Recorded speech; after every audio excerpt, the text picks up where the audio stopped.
Hello friend, welcome to our YouTube channel. और आज हम बात करेंगे जैन धर्म के बारे में। जैसा कि आप लोगों को पता है कि हमने UP triple S C PET के लिए क्लासेस स्टार्ट की हैं फ्री। हमने कई टॉपिक की वीडियो अपलोड कर दी हैं, अगर आपने वो नहीं देखी हैं तो आप उनको देख लीजिए, मैंने प्लेलिस्ट बना दी है। तो आइए देखते हैं जैन धर्म के बारे में। तो जैन धर्म के जो संस्थापक हैं वो ऋषभदेव हैं। इनके अन्य नाम पूछे जाते हैं एग्जाम में, तो आदिनाथ भी इनको कहा जाता है, केसरिया देव भी इनको कहा जाता है। वास्तविक संस्थापक की बात करूं तो वास्तविक संस्थापक जैन धर्म के महावीर स्वामी कहलाते हैं, क्योंकि इन्हीं ने जैन धर्म को आगे बढ़ाया, ज्यादा प्रचार प्रसार किया। जैन धर्म में कुल तीर्थंकर 24 हैं, 24 हैं। और ये किससे पता चलता है? कल्पसूत्र पुस्तक से पता चलता है। ये किसने लिखी थी?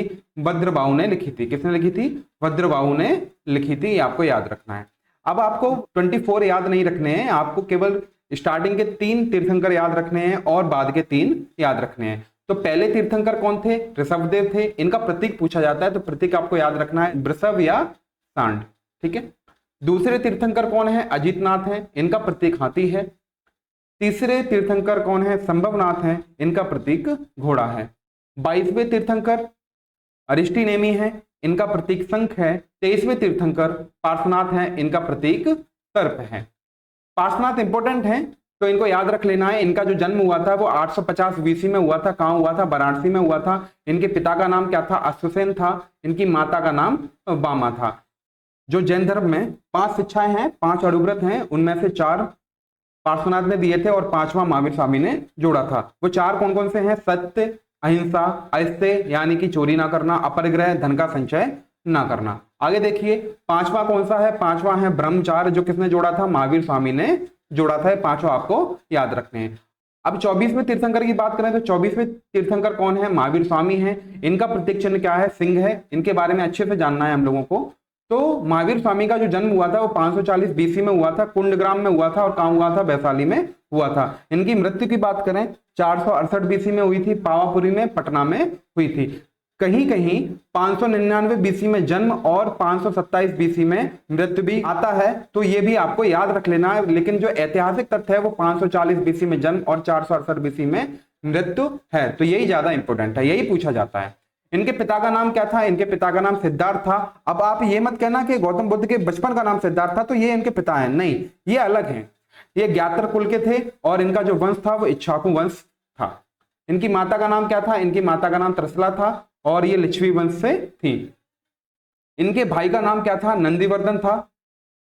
बचपन का नाम क्या था? वर्धमान था। महावीर स्वामी के बचपन का नाम वर्धमान था। महावीर स्वामी की पत्नी का नाम क्या था? यशोदा था। इनकी पुत्री का नाम क्या था? अनुजा प्रियदर्शनी था। इनके दामाद थे, दामाद का क्या नाम था? जमाली था। और यही इनके पहले शिष्य बने। अब ये जो सारी जानकारी है, पुत्री और दामाद, ये सारी की सारी जानकारी किसके अंतर्गत आती है? श्वेतांबर शाखा के अंतर्गत आती है। जैन धर्म में 2 शाखाएं हैं, दिगंबर और श्वेतांबर। तो जो दिगंबर शाखा है उसमें कहीं नहीं लिखा हुआ मिलेगा आपको कि महावीर स्वामी की शादी हुई थी, उनकी पुत्री थी या दामाद थे। तो ये जानकारी श्वेतांबर शाखा के अंतर्गत आती है। इसके बाद अगर हम बात करें तो 30 वर्ष की आयु में घर छोड़ के गए थे अपने भाई नंदीवर्धन की आज्ञा लेकर। 12 वर्ष की कठिन तपस्या के बाद इन्हें ज्ञान की प्राप्ति हुई। तो इस टाइम जो महावीर स्वामी की उम्र थी वो थी 42 वर्ष। कितनी थी? 42 वर्ष। ये भी आपको याद रखना है। अच्छा, जो 12 वर्ष हैं उनको कैसे बांटा गया है? 1 वर्ष इन्होंने स्वर्ण बालका नदी पर तपस्या की, अशोक वृक्ष के नीचे। ठीक है। और जो 11 वर्ष बाद के थे उसमें इन्होंने तपस्या की ऋजुपालका नदी पर, साल वृक्ष के नीचे, झिझक या जरंबिक गांव में। कहां पे? बिहार में। उसके बाद इन्हें ज्ञान की प्राप्ति हुई वैशाख दशमी के दिन। ठीक है। अब ज्ञान की प्राप्ति के बाद महावीर स्वामी कहलाए। ज्ञान की प्राप्ति के बाद महावीर स्वामी कहलाए। क्या कहा गया इनको? जिन कहा गया। जिनका जो अर्थ होता है वो विजेता होता है। निर्ग्रंथ कहा गया। निर्ग्रंथ का जो अर्थ होता है वो होता है जो बंधन रहित हो गया हो, जिन्होंने बंधन त्याग दिए हो। अरहत इन्हें कहा गया। अरहत का जो अर्थ होता है वो योग्य होता है। केवलिन इन्हें कहा गया, जिन्हें केवल प्राप्त होता है या जो ज्ञान की प्राप्ति कर लेते हैं उन्हें केवलिन कहा जाता है। केवल का जो अर्थ होता है वो होता है सर्वोच्च ज्ञान। मोस्ट इंपोर्टेंट है, आपको याद रख लेना है। महावीर स्वामी के बाद जो पार्श्वनाथ थे उनको भी निर्ग्रंथ कहा गया, आपको ये भी याद रख लेना है। इसके बाद अगर हम बात करें जैन धर्म के जो 3 रत्न हैं वो कौन कौन से हैं? सम्यक दर्शन यानी कि सही दर्शन, सम्यक ज्ञान यानी कि सही ज्ञान, सम्यक आचरण यानी कि सही आचरण। ये जैन धर्म के त्रिरत्न हैं। और बौद्ध धर्म के 3 रत्न कौन कौन से थे? बौद्ध, धम्म और संघ वो अलग हैं। जैन धर्म के अलग हैं, बौद्ध धर्म के अलग हैं। जैन साहित्य को आगम कहा जाता है। क्या कहा जाता है? आगम। ये भी इंपोर्टेंट है, याद रखना है। इनकी संख्या कितनी है? जो आगम थे जैन धर्म में, कितनी है? 46 है। अब 46 कैसे है? इसमें जो 14 है यानी कि 14 पूर्व ग्रंथ है, 10 पैन्ना है, 6 छेद सूत्र हैं, उसके बाद 12 उपांग हैं और 4 मूल सूत्र हैं। पवित्र ग्रंथ जो दिगंबर शाखा ने माना था वो था सठ खंडागम। ये भी आपको याद रखना है। अब जैन धर्म की 2 शाखाएं हैं, हमने पहले बताया है।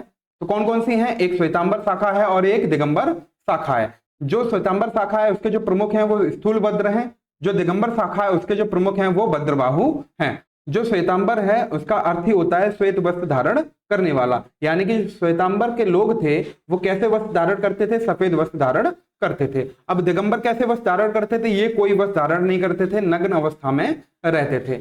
ऐसा माना जाता है कि मौर्य काल में उत्तर भारत में सूखा पड़ गया तो कुछ लोग उत्तर से दक्षिण की ओर चले आए।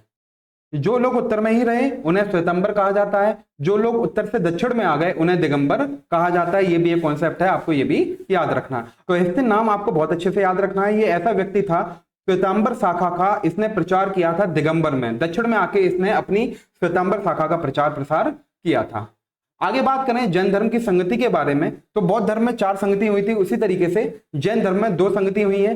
पहली संगति कब हुई थी? 300 BC में हुई थी, पाटलिपुत्र में हुई थी। इसके जो अध्यक्ष थे वो थे स्थूलभद्र। दूसरी संगति कहां हुई थी? 512 AD में हुई थी, बल्लवी गुजरात में। कहां हुई थी? बल्लवी गुजरात में। इसके जो अध्यक्ष थे वो थे देवर्दी क्षमा श्रवण। देवर्दी क्षमा श्रवण। बौद्ध धर्म की भाषा हमने बताई थी पाली है। जैन धर्म की भाषा कौन सी है? प्राकृत है। कौन सी है? प्राकृत है। लेकिन महावीर स्वामी ने जो अपना पहला उपदेश दिया था राजगृह में दिया था, विपुलचल पहाड़ी पर दिया था, तो ये किस भाषा में दिया था? अर्धमागधी भाषा में दिया था। ये भी आपको याद रखना है। उसके बाद एक संलेखना विधि आपको याद रख लेना है, ये बहुत एग्जाम में पूछा जाता है। संलेखना विधि क्या है? बिना कुछ खाए पिए प्राण त्याग देना। इस विधि को क्या कहते हैं? संलेखना विधि कहते हैं। इस विधि से किस शासक ने प्राण त्याग दिए थे? चंद्रगुप्त मौर्य ने प्राण त्याग दिए थे। जिस तरीके से बौद्ध धर्म का प्रचार सम्राट अशोक ने किया था उसी तरीके से चंद्रगुप्त मौर्य ने जैन धर्म का प्रचार प्रसार किया था। जैन धर्म की दीक्षा चंद्रगुप्त मौर्य ने किससे ली थी? भद्रबाहु से ली थी। ये भी आपको याद रखना है। जैन धर्म को मानने वाले शासक कौन कौन से हैं? चंद्रगुप्त मौर्य है, उदयन है, खारवेल है, अमोघवर्ष हैं और चंदेल शासक हैं। ये सभी जैन धर्म को अच्छे से मानते थे। मौर्योत्तर युग में मथुरा को, किसको? मथुरा को जैन धर्म का प्रसिद्ध केंद्र माना जाता था। यह भी आपको याद रख लेना, मोस्ट इंपोर्टेंट है। तो जैन धर्म के मोस्ट इंपोर्टेंट फैक्ट जहां से क्वेश्चन एग्जाम में पूछे जाते हैं वो कंप्लीट होता है। आगे हम बात करेंगे मौर्य वंश के बारे में, सम्राट अशोक के बारे में। तो इस वीडियो को लाइक करें, शेयर करें। अगर आपका कोई सुझाव है तो कमेंट सेक्शन में बताएं और चैनल को सब्सक्राइब करके जरूर रखें। Thank you.